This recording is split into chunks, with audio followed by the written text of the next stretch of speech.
Babalingoy.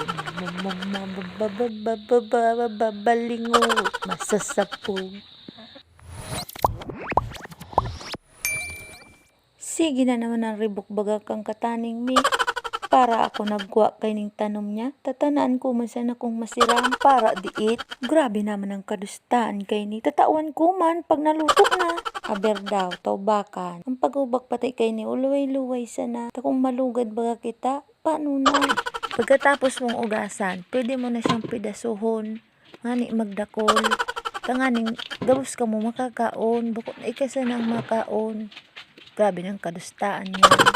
Siyempre, ang pagpidaso, luway-luway sana.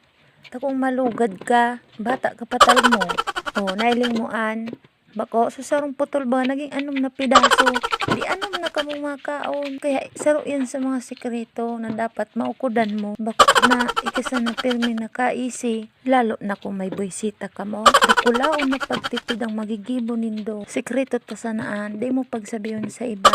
Siyempre, makudkud kita. Taday man yan magiging pinakro. Kung wala kang nyug, luway sa natabi ang pagkudkud ma. Ungudon ka na baga. Pagkatapos magkudkud, gunawon mo na. Kaso natok, iyong kaipuan, ilagid di. Taday man ang maluluto, kung day mo lalaganan kaya. Lagan mo na pati kidit na asin. Ngani ang linuto mo, may namit na. Tapos takluban mo na. Pagkatapos mo magpreparar, magatong ka na taisungag mo sa kalayo. Tadi mo an makaon pag ilaw. Maudong kakaan. Aram ko na, sibot ka na. Kaya siiripon mo kung luto na. Pag nailing mong dakol pa ang sabaw, paubos-ubason mo. Tabako man ang nilaga ng linuto mo.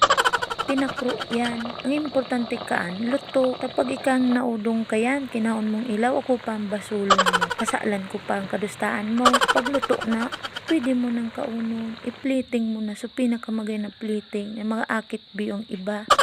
Tapos, sabayan mong kape. Isus na saram. Mananamon ka. Uyo, man sana ito. Aber daw, tamakaon na ako. Tanan ko lamang ining linuto ko kung masiraman.